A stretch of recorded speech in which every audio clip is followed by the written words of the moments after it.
Aujourd'hui on va faire la découpe de nos deux moteurs et ils flottent.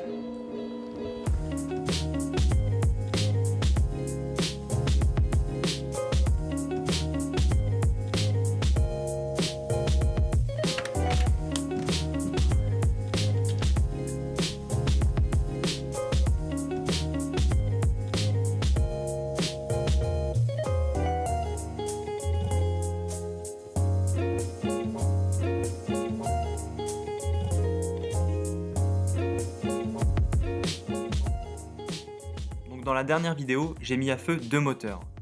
L'un dans un tir statique, l'autre dans un tir en vol.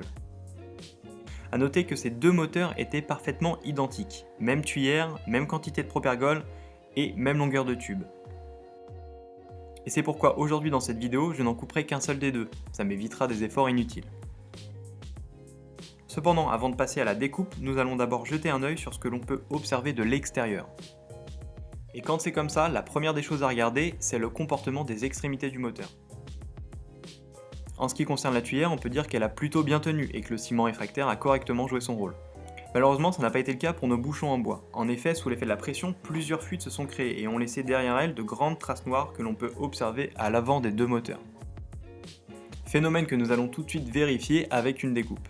Alors je ne vous cache pas que j'ai quand même un peu galéré à extraire ce fameux bouchon en bois, mais après une bonne quinzaine de minutes, j'ai finalement réussi.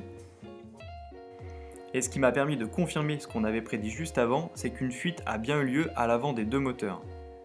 Et c'est donc un point qui devra être amélioré sur nos prochains essais.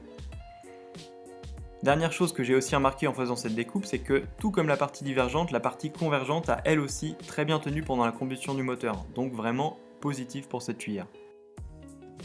Voilà, cette courte analyse est maintenant terminée et viendra compléter la vidéo tuto sur le premier vrai moteur de fusée que l'on a conçu sur cette chaîne. N'hésitez pas à liker si ça vous a plu et à vous abonner pour avoir d'autres infos et surtout suivre d'autres projets sur la construction de fusées. Et moi je vous dis comme toujours à très bientôt pour d'autres vidéos.